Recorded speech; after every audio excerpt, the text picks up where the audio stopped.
Good afternoon, everyone. This is Marianela Collado. I'm here with Yesenia Ramirez, Good afternoon, everyone. and we're going to walk you through quite a few year-end tax planning techniques. What we'll say is that, with all of the strategies that we'll be talking about, we want to make sure that you run this through your financial advisor or your CPA, as these are very general planning ideas and they may or may not apply to you, or they have to be applied with caution, is what we like to say. So it's always good for someone who knows your specific situation and is considering everything before any particular year-end planning strategy is implemented. So just to give you an overview of some of the things we're hoping to cover this afternoon, is we're going to go over what is the objective of year-end tax planning, what are we trying to accomplish. We'll cover brackets and tax rates. This is based on current law. We're going to just very, very briefly go over what is the alternative minimum tax, which has become quite the bad word. We'll look at different planning opportunities, such as some Roth conversions, just different things that you should keep an eye out now that we're at year end, looking at your capital gains and losses, look at the benefits of charitable giving, seeing if we could do anything with planning for our mortgages, looking at our retirement plans. Is there anything we can do to shield income from taxation this year? And then we're also going to address the big question that's on everybody's mind, the proposed tax reform. We have this being discussed on all the news networks. We're going to take a look at what is actually being proposed and what are some of the potential effects of those proposals and how it's going to change from this year to perhaps next year. And then we'll just add as a, caution that this is based on what's currently out there. We suspect that it will go through so many changes. So if there is actual tax reform, it may not look the way it looks now. So that's just some of the caution we'll give in advance. But what we try to do is just take a stab at, if this does go through, how will it affect some of our clients? And we'll just have a recap and then talk about some annual gifting strategies or wealth transfer planning strategies. So what is the objective of year-end tax planning? I think at the end of the day, the goal is really to minimize your tax liability, but not necessarily just looking at it in a vacuum, but it's something that really has to be considered over multiple years, especially in a case where clients have some level of control over what income they can bring in the current year or defer to the following year. So there's definitely, when you're in that position of having control over accelerating or deferring income, you're probably the best candidate for year-end tax planning because there's a lot that you can control. We also want to look at some factors that we consider when we're doing this year-end tax planning. Time value of money. Money today is going to be worth more than money in the future, so we want to think, do we want to pay more to the IRS than we have to and get a refund in April, or maybe just pay it when it's due, because as of today it's going to be worth more in my pocket than in April. Perhaps there's some things that you can do with that money in your pocket today. We'll talk about the current tax brackets and the rates. We'll point out the different tax brackets where it's essential to do planning and could basically result in lost opportunities if it's something that you're not aware of. And for the clients who are tuning in, where we do the year-end tax planning for you, this is basically a general overview of what we're doing for you. We're trying to cover it in 45 minutes, but essentially this is what we're doing for you during this time of the year, is looking at all these things and looking for opportunities. But alternative minimum tax, we have to see if you're subject to that and what opportunities does that present, or what things should we hold off because you are in the alternative minimum tax. So we'll talk a little bit about that. Changes in residency is a big one. So again, to the extent you have a extraordinary income recognition event, and you have control over the timing of that. You know, if you're planning to move, you know, we have the luxury of being in Florida. We have no state income tax. But if someone is in New York and thinking about making a move, then they need to really strategize and, you know, try to wait until they move to Florida or move to a state with no income tax or a lower income tax rate than like New York or California, for instance. So that's something that's really important when you're looking at year-end tax planning. Another thing that we also look at is if you're in the higher tax brackets, we have to consider how are we investing the fixed income portion of your portfolio. And we do a pretty good job with what we call asset location. So we pretty much mitigate any income tax implications of being invested in taxable bonds, because we just, by the way we do our portfolio management, is we tend to put those assets in tax-deferred or tax-free accounts like IRAs or Roth. So this is something we do a good job managing within the portfolio, but to the extent we have some clients who don't have large IRA or Roth IRA assets, and then it's all in a taxable account, we just have to be aware of what tax bracket they're in and whether we need to make a shift from taxable bonds to municipal bonds that are tax-free. And then generally, we're just going to, the main impact that we're trying to achieve here is that we shift income recognition to a year where you're in a lower bracket, and then quite the opposite with deductions is we shift the deductions to the year where you're in a higher bracket so that you could get a bigger bang for your buck. And here we want to look at the effect of time value of money. I mentioned it briefly, but having that money today is worth more than it is in the future. So we want to take a look at when we pay these taxes. We have the option of paying throughout the year, estimated tax payments. And we have to do that. There's a certain amount that we have to pay to reduce your prepayment penalty. But we want to make sure we're not paying too much. I know it feels good to get that refund. It looks like you're getting more money back, but it's money that you paid into it. So perhaps there's something you could be doing better with that money, aside from giving an interest-free loan to Uncle Sam. Okay, and we're just going to hold off. Just want to make sure that you can all hear us. Let's just make sure that you can all hear us. Okay, all right. Okay, so we had just some couple of comments that people were having some technical difficulties hearing us, but I think we're back on. And just to point out, there is a section on your screen when you logged in where you can pose questions to us. We're going to try to cover all the questions at the end because we have a really ambitious agenda here. But if during the session you find that you can't hear us, or you just have a question you want to just type in there as the topic is fresh on your mind, just on the right-hand side, you should see a drop-down area where it says questions, and you could just type your questions to us. And then we'll try to address them all towards the end. Great. Okay. And so moving on to our next slide. Here we have an overview of our 2017 brackets and tax rates. So this is what we're facing this year. We have a lot of talk of the proposed changes, but this is actually what's going to affect you this year.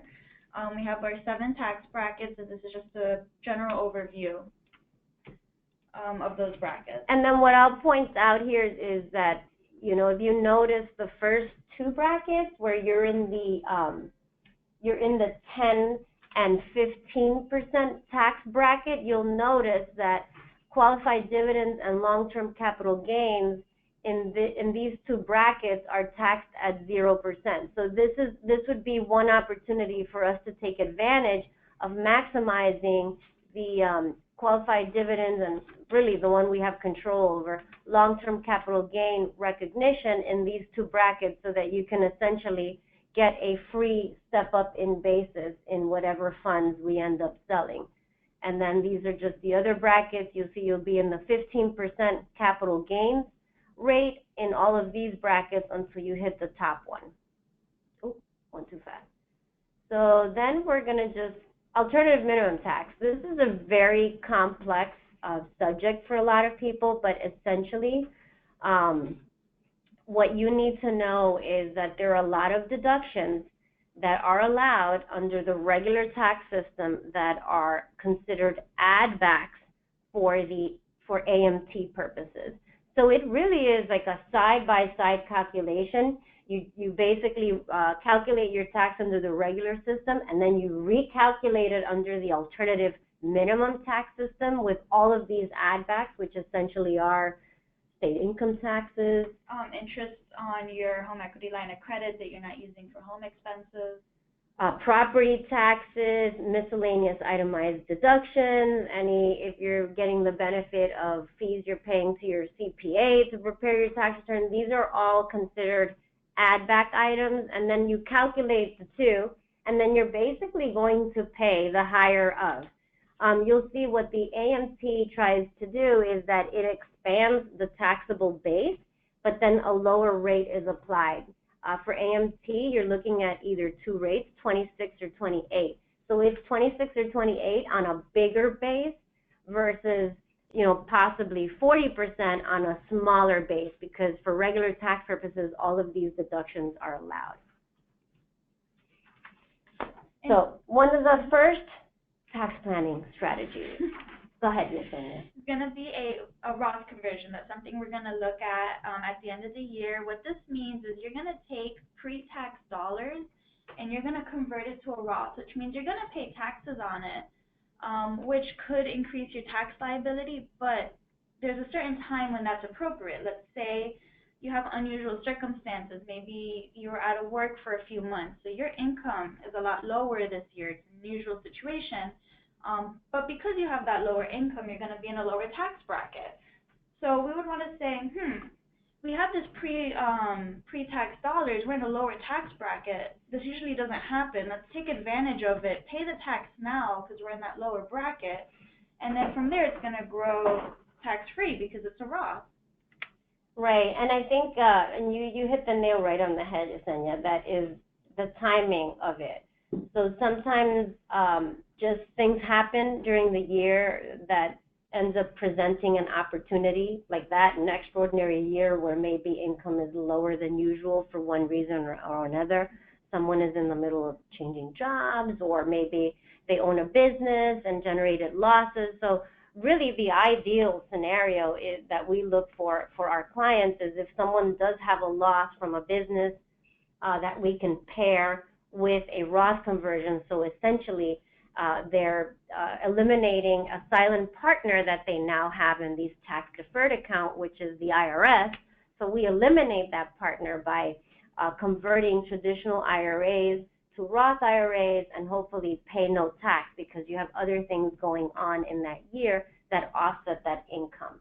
And that could be, like I said, business losses. Maybe you had a rental property where you accumulated all these losses and you can't deduct those until you dispose of that rental property. So again, these are unique opportunities to consider a Roth conversion.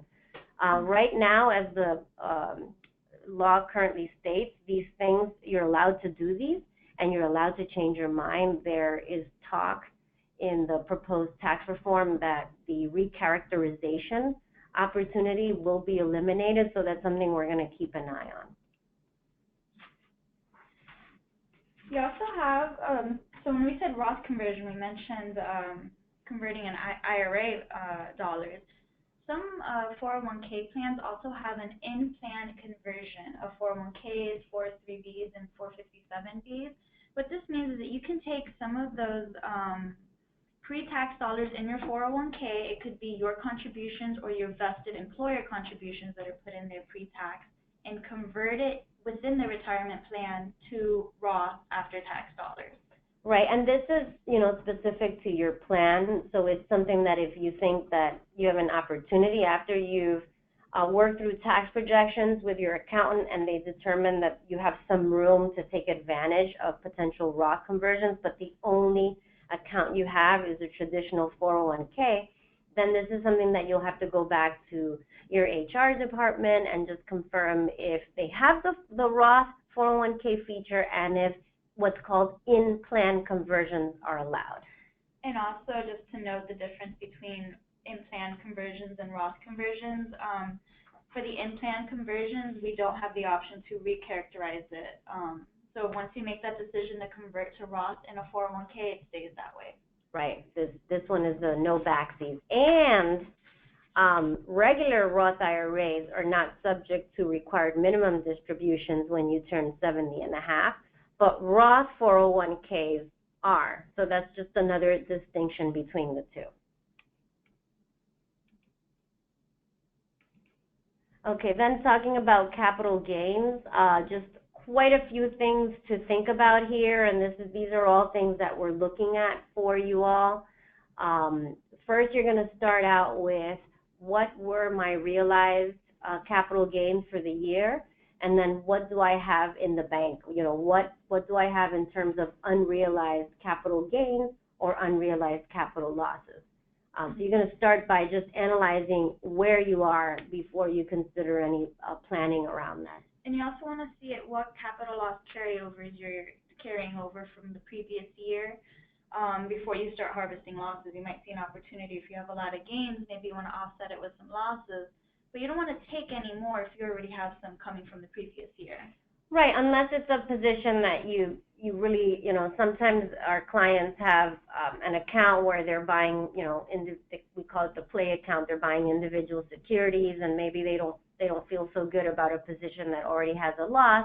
Then in that case, sure, you're planning to sell it anyway, why not go ahead and trigger those losses?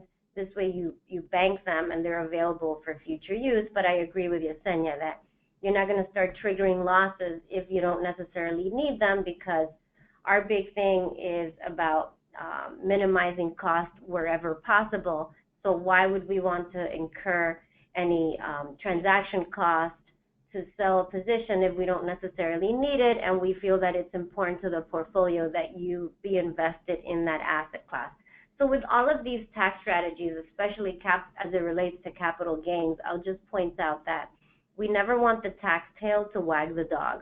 In other words, you know, you have to consider the economics of it as well. So if the loss that we could potentially generate, if we could find them, because that's another thing we should mention, the market has been doing remarkably well, and so we are finding it very difficult to find losses. So if somebody can find losses, you know, the other thought process has to be, well, does it make sense to dispose of this just to trigger that loss if in the long run I really need to be invested in that particular asset class and I could lose more being out of the market? But we do, you know, that's a good segue. Keep an eye out for it. And that's a good segue to how we do loss harvesting. Is we don't necessarily, if we have to sell a fund that is in, let's just use U.S. small company stocks, we're going to try to find a replacement for that that's a good replacement but not substantially similar, because we know that would trigger a whole host of other issues with wash sale rules. So that's something that we're very aware of. And we're also, Nella touched on this a little bit earlier, we're looking at the opposite, gain harvesting, for those folks that are in the 0% capital gain bracket, just to take advantage of that opportunity to take some gains and not pay any taxes on it. Okay, charitable giving. So this one, I think your starting point is if you're very charitably inclined, you like to make significant donations, you first want to just take a look at where you are in terms of your total income level, because charitable deductions are capped. The maximum that you can deduct is going to be 50% of your adjusted gross income. So if you're so fortunate that you'd like to maximize your charitable gifts, you want to just take a look at what that number is. And then the next part is going to be, how can I make these gifts in the most tax efficient way? So that may mean that we won't be donating cash, but we'll look to donate appreciated securities so that we can actually take the gains off the table and you still get to deduct the fair market value. Again, we're going to look to make sure we're doing this in the year where you're in a high tax bracket and you're still getting a benefit for them. And if that's the case, you know, some people say to me, but Nella, I don't know what organizations to make the gifts to, but I do want to get the benefit of the tax deduction. And then in those cases, Yesenia, what do we In that case, we would recommend they open a donor advised fund. So this is kind of like a separate account where you can put the funds for donation. You're going to get the tax benefit this year, but you don't have to make the donation to the charity that same year. You can actually just hold it in this account until you're ready to make those contributions to whatever charity you decide at that time.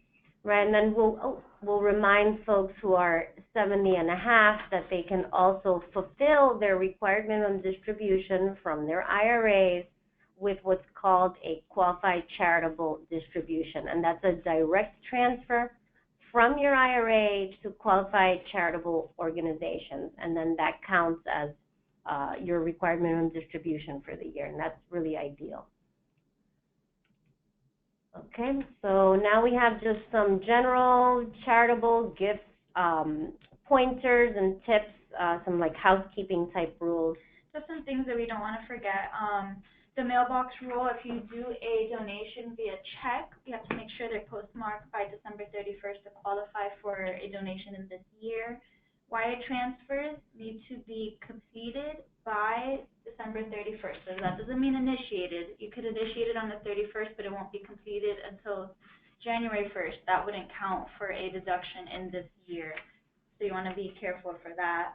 And if you do a credit card contribution, the date of the transaction, so the date that you swipe the card will be the date that's used for that donation. So make sure that happens before year end. Perfect. And then let's see, so we talked about qualified charitable distribution, and that's pretty much it in terms of general housekeeping related to charitable gifts. Okay. Just planning for mortgages, a few things. This is something, again, we're doing every year for you, but just evaluating whether it makes sense to keep a mortgage outstanding. So one of the things we do, again, kind of tying in the tax planning with the economics. So does it make sense to keep a mortgage if you're paying, say, 5%, but maybe you have sufficient cash in your account that's earning less than 1%? So then you just want to think about whether it makes sense to keep this outstanding mortgage where it's costing you 5%, even after the tax benefits, it won't make up for the fact that you have cash that's not earning enough. But the opposite is also true. If you have a mortgage at 3%, but you have a portfolio that's yielding 6, 7%, and this past year in the double digits, then fine, that makes sense. You keep the mortgage because you're better off with investing that cash. But it's an analysis that you should think about every year, because you at some point you may want to just eliminate the debt. Here we want to look at retirement plan considerations. So just to give you some reminders, you can contribute up to $18,000 per year to your employer-provided plan. So that's going to be your 401ks, your 403bs. And if you are over the age of 50, you can contribute an additional $6,000 for a total of $24,000 that year. We recommend that you take a look at your pay stub and just make sure that those contributions are actually going to match up to those numbers at the end of the year. Make sure you're on pace for that. And we can't tell you how often, we have clients who, they think they told their, I'm sure they told their HR department that they wanted to make sure they were maximizing those contributions to their 401ks, and something happens along the way, so it's not happening. So that's why it's always good to take a look at your pay stubs and just see if you're on track to reaching that maximum, especially for the catch-up rate we get. Exactly. So often, we actually just catch the catch-up, yeah. We caught the catch-up. They were contributing the 18, but they were eligible for this extra 6. So thankfully, we caught it in time, and they're able to make that extra 6 for the end of the year. Excellent. Yeah, that was a good catch. Actually, you caught that when we got the pay stub, so good job. And then for those folks who have consulting type income, you should just evaluate the benefits of maybe establishing a SEP IRA or some sort of solo 401k where you can really defer a bulk of that income, so that'll help you reduce your tax bill. So if you're already fortunate enough to be maximizing your contributions to your 401ks, including the catch-up, So you may want to consider additional funding to tax-deferred and tax-free type accounts. So this would be your typical IRA and Roth IRA contributions. I'm a big fan of maximizing contributions to these types of accounts. I would even go as far as encouraging our clients to incentivize their children or their grandchildren, if they get summer jobs, that they would match the income that they make in the way of a Roth IRA contribution. I think it's a neat plan to also give your children or grandchildren some financial training wheels. This way they can, feel like they're getting a statement, they start tracking the market. So to the extent you have, anyone, regardless of income level, is allowed to make a contribution to an IRA, a traditional IRA until you reach 70 and a half, and then if the income is within the threshold, to a Roth IRA, even beyond 70 and a half.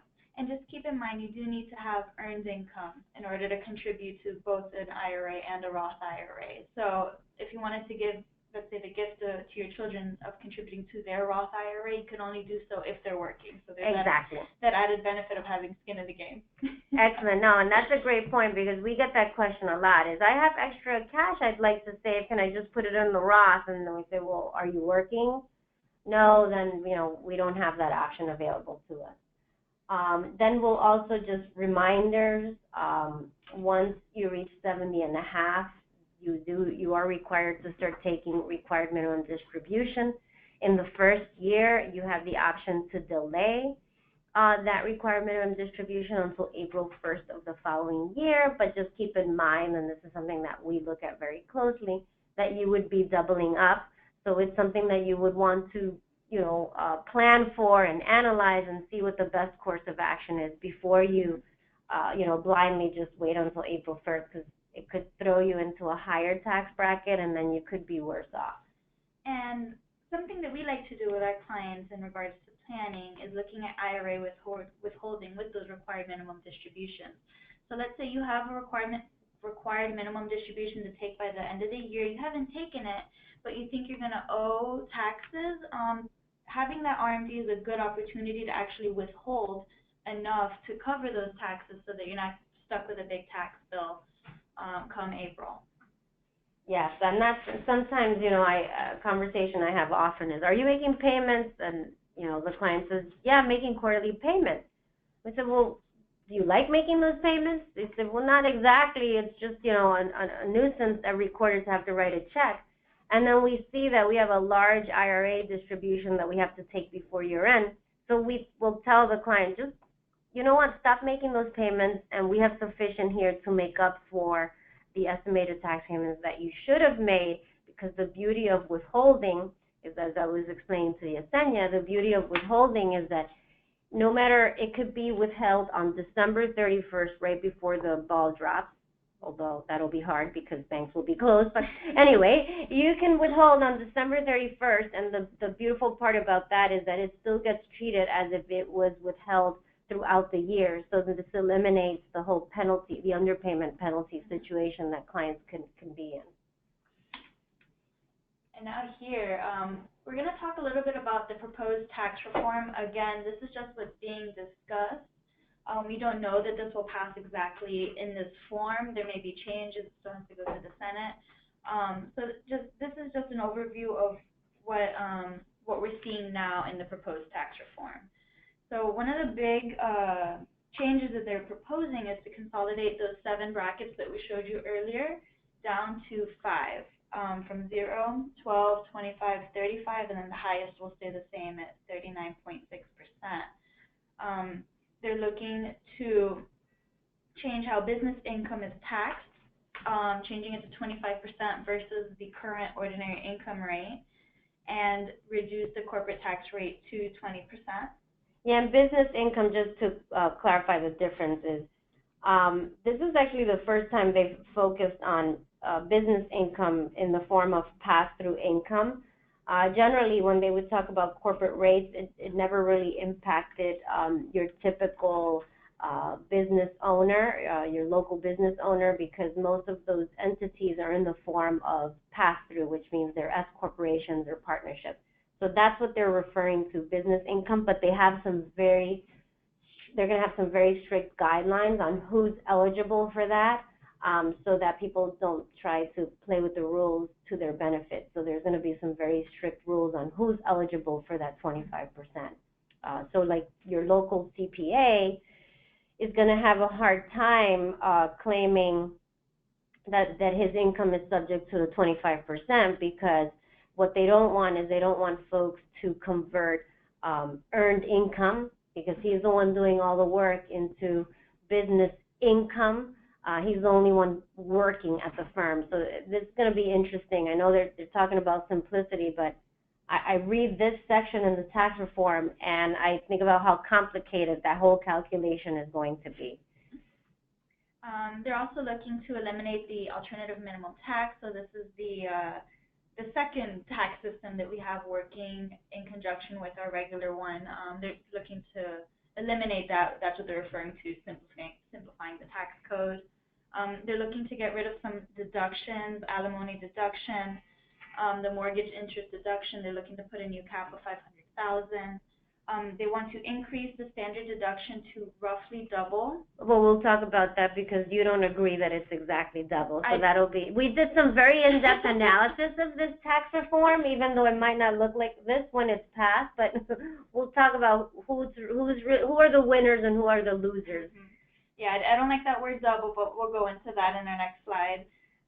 They're going to preserve the property tax deduction, but only up to $10,000, eliminate the state and local income, and the sales tax deduction, which that'll affect us here in Florida, especially those in the high state income tax states. They're going to increase charitable deduction from 50 to 60. So what Nella was saying, you could only deduct up to 50%, but now they're going to increase that to 60. They're going to double the estate tax exemption and full repeal after 6 years. We'll see if that actually sticks. But if you're interested in really digging into all of the proposed changes, it is available on the Ways and Means.house.gov website. If they have actually a really nice summary in there, and they actually have some scenarios to show how it affects different taxpayers. So feel free to also look into that, but we're going to cover that a little bit more in depth. And it's not listening to us here. Okay, there you go. All right, so we just wanted to illustrate how they're condensing the brackets. So we showed you this chart before, and then what we've added here is all the way to the right. We've added the proposed tax rates and the different brackets that it would apply to. So you'll see essentially that they've converted the 10% bracket. Oh, hold on. Let me just go. They've converted, oh, wait. Okay, they've converted the 10% bracket. I can't click, that's why.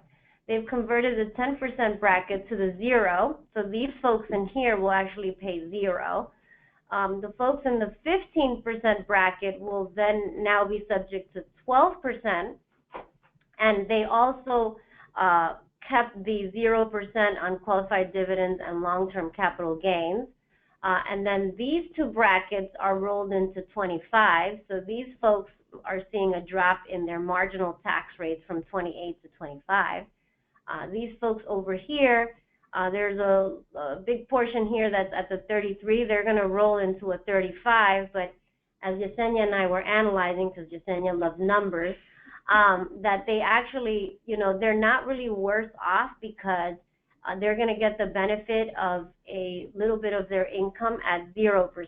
So because it's graduated, you're graduating through the rates. So while it looks like they're going from 33 to 35, they actually get the benefit of 0 on this portion of income. And then these folks are staying in the 39.6. But folks who have taxable income in excess of 1.2 million will actually be phased out of these first two brackets. So they're not going to get the benefit of the 0 and 12%. They're going to go straight into the 25. Correct. So their first $212,000 of income is actually going to be taxed at 25%. Exactly. All right. So we're going to go into showing Yesenia's, I think this is a hot button for Yesenia as we were going through the calculations here. The current code, you want to cover these and then say, essentially, like, give an example for you, for instance. What would you be looking at? So here for the basic standard deduction, currently we have $6,350 for a single individual and a personal exemption of $4,050 for each taxpayer. So what they're proposing is to double that standard deduction. So technically that's right, they're going from $6,000 to $12,000. But what they're doing is eliminating that personal exemption. So as of right now, I get the benefit of having a deduction of almost $10,400. So really, my deduction is going from $10,400 to $12,000. It is an increase, but I wouldn't call that double. And if we look at a married couple, they're going from $12,700. Each individual is going to get $4,050. So they're looking more at a deduction of $20,000, and it's being increased to $24,000. Again, not double. And if we look at those folks who have children, they're missing out on the personal exemption for each one of those children. Right, but as I was very, hopefully eloquently pointing out to Yesenia earlier, is that a lot of these folks are actually in the alternative minimum tax system, so they're not getting the benefit of the personal exemption. So someone who was in AMT, who would have been eligible for, say, 4 personal exemptions, a married couple, 2 kids, that exemption was completely phased out. So they were just looking at a $12,700 standard deduction. Well, now that's going to jump to $24,000. So they'll see that benefit because it got phased out for them. So the more we look at this tax code and based on this explanation, it looks like we're just kind of going to the AMT system. Yeah, which was originally kind of my thought when there was talks about it early on, is that it sounded a lot like the AMT at the end of the day. So they simplified it, but it's really keeping the AMT in a way. And now here, we're going to actually look at what some of these changes are going to do. We're going to put some numbers behind it in some different situations. The big question has been who wins from this proposed tax reform and who loses. So we're going to go through 3 situations, just a brief overview, and how this new tax code is going to affect them. So we have the first scenario is, these are actually real situations. We literally took the numbers from these 3 different types of clients, and we mapped out how the proposed tax legislation will impact them. So for a retired couple, their income is mainly from the portfolio, our managed portfolio, as well as Social Security. They have high levels of medical expenses, so they're over that 7.5% of adjusted gross income, so they're getting that benefit on medical expenses. They live in Florida, so they're deducting sales tax. They're deducting their property tax bill, and then they have some other investment advisory fees, CPA fees, so that brings them to total miscellaneous deductions of $55,300. This was based on their 2016 tax return. So if we look at what's changed here, medical expenses are going away. That's no longer an allowed deduction. Sales taxes going away. There's a cap on property taxes, but that doesn't impact them. They're still allowed to deduct their itemized deductions, so that doesn't impact them. So their total deductions drops from 55 to 45, really just attributable to medical and sales tax deductions.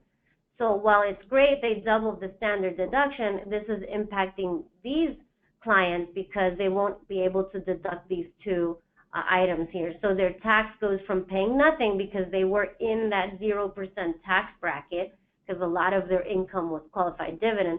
They went from paying nothing to estimated $2,000 in 2018 if this goes through.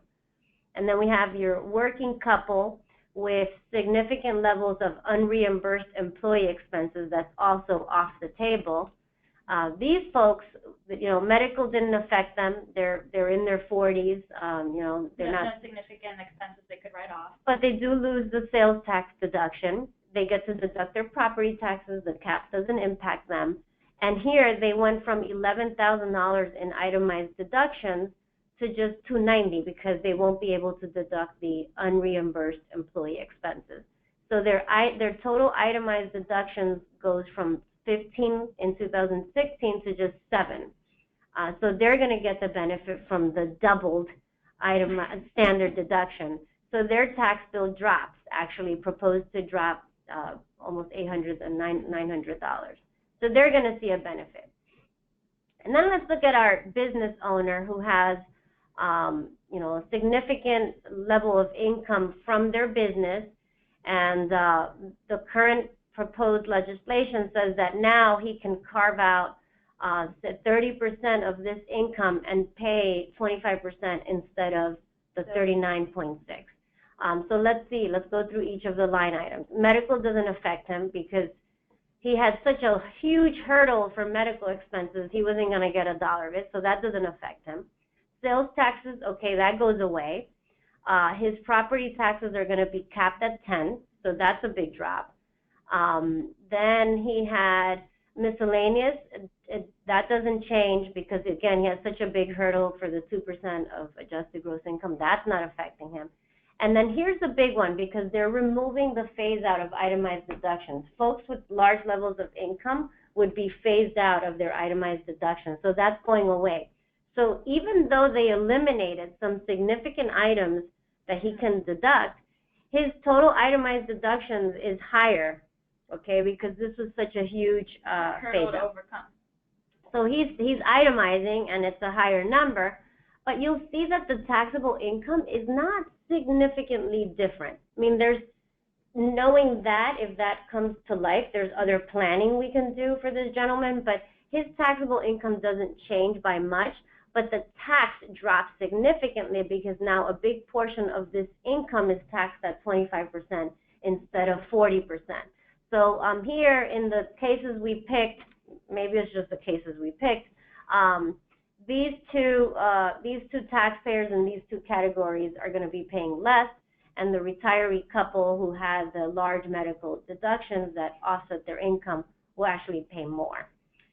This is something, if you're interested in having us analyze your tax return to give you an idea of how it's going to impact you, feel free to call us. This is Yesenia and I have fun running through numbers, so we'd be happy to do that for you. Yeah, and these are just such broad generalizations. It's hard to know until we get into the nitty-gritty of your own situation how this is going to affect you.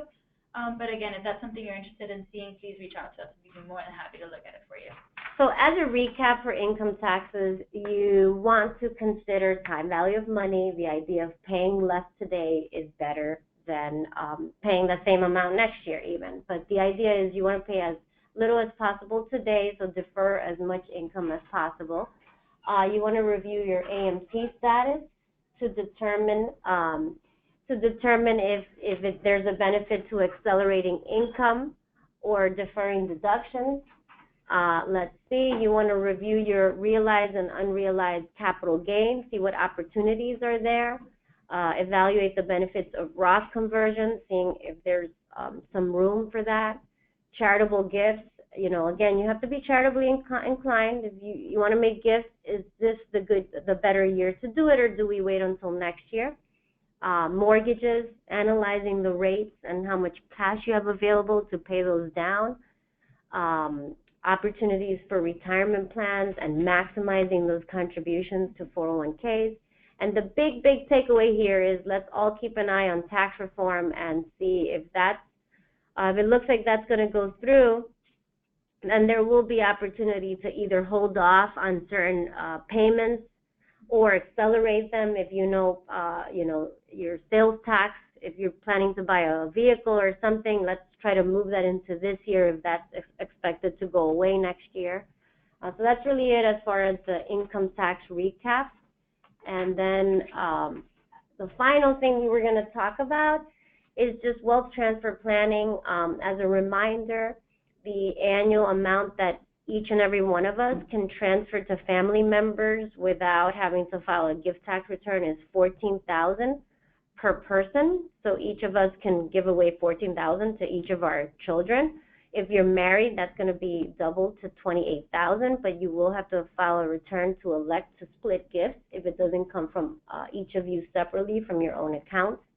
and that amount is scheduled to go up to 15 next year, so doubled. That will be 30. And you wanted to talk about the caution there? So you want to be careful of some unintended gifts that you may not realize you're making. For example, rent-free use of property. If you have you bought a house from mom and dad, they're living there and they're not paying you, that's technically a gift, because otherwise you could be getting income from that property. Certain life insurance and policies that are placed in trust, and debt forgiveness. If you give a loan to somebody and they don't pay you back, that's technically a gift that you want to take into consideration.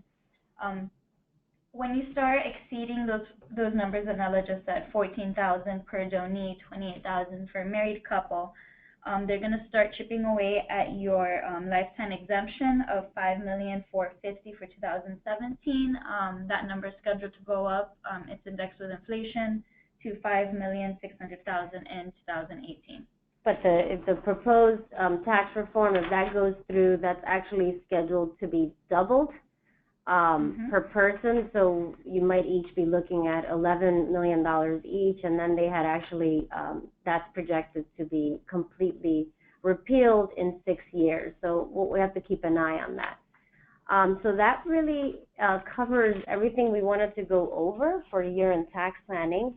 That was a lot to cover in one session, so it could be overwhelming. If you have any questions, feel free to reach out to us, to your advisor, Matt, any one of us here. If you want us to run some numbers for you, if you're curious as to how the proposed tax legislation will impact you, we'd be happy to do that. Otherwise, are there any questions? I'll check right now. Let's check if there are any questions. So someone had a question on miscellaneous itemized deductions.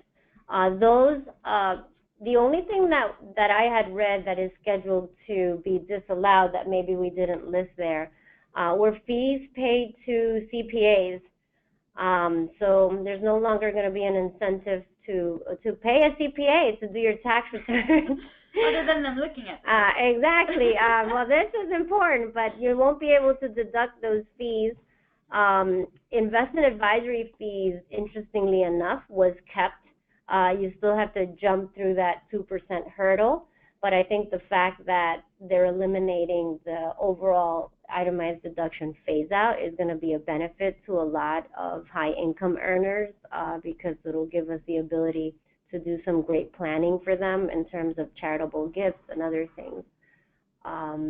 That's really it. So again, it's really important to look at the numbers, have your CPA run projections, and think about what things you can do in the next 6 weeks that are going to be impactful to the bottom line. Because I know we're busy running projections during this time of the year. And for our clients out there listening, keep in mind that we're running all these for you, but we may be reaching out to you for some information and talk about this tax planning with you so that so you're aware of what April might bring and take a look at any opportunities we might have to reduce that tax liability this year. Excellent. Well, thank you all for joining us this afternoon. We hope you all have a great day. And if you need a recording of the webinar, feel free to reach out to us and we can send you the link. And you can always, if you want to keep hearing us over and over again, you can do that. All right. You have a great afternoon. Thank you all for joining.